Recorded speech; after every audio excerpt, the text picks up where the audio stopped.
My name is Shannon, and I am the president and founder of Strategic Growth Design. I help small and medium-sized businesses figure out how to grow their revenue in sustainable, scalable, and repeatable ways. I am a recovering broadcaster. I spent 34 years in the broadcast business, all on the sales side.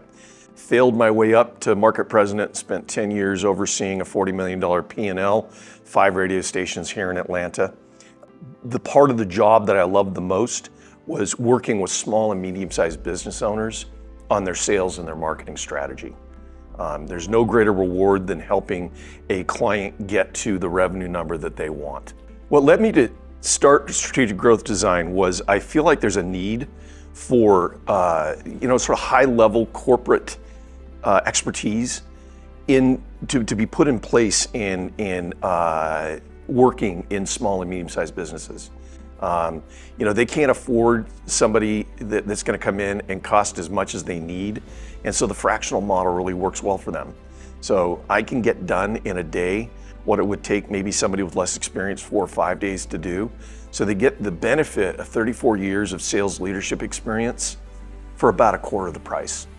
I'm trying to make sales strategy available to companies that have been almost exclusively basically throwing tactics at the wall. Peter Drucker, foremost business thinker of the 20th century, I think, is famous for saying that the vast majority of businesses have no idea what their customers are buying. They know what they're selling them, but they don't know what's motivating the purchase. And if you can untangle those motivations, you've untangled the key to marketing and to sales. And what I see most businesses struggling with is that the sales team is ticked off at marketing because they're getting crummy leads, and the marketing team's ticked off at sales because they can't close anything they send them. And I use Clayton Christensen, the late Harvard business professor, came up with this idea of jobs theory, which is that we don't necessarily buy products or services as much as we hire them to do really specific jobs in our lives. And if we can understand what the client is hiring us to do specifically for them, man, we're in a powerful place to create messaging, both on the sales and the marketing side. I was working with a logistics staffing firm on the West Coast, and it was a fairly typical assignment, which is the owner was the primary business development person. In fact, she was the only business development person. Had grown the thing to $6-7 million in revenue and had bounced between there for 5 or 6 years. And she had tried to onboard business development reps twice prior to engaging with me, and they flamed out on her because she hadn't been able to knowledge transfer her process into documented sales steps. And so I worked with her over the course of 3 months, put together a 40-page sales playbook for that. Ideal client profiles, buyer personas, competitive intelligence, email scripts, cold call scripts, and then onboarded a business development rep that we both hired together over the course of 6 weeks, drove $100,000 in new business for her just in that 6-week period of time.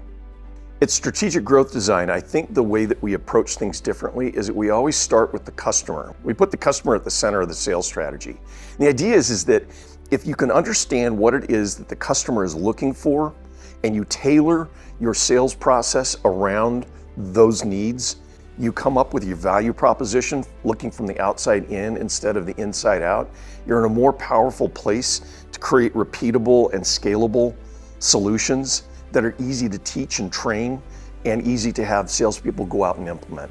I mean, the biggest single thing that you need if you've got more than 2 salespeople is that everybody's singing off the same choir book. We're all going out to market talking about the company in a consistent and persuasive way.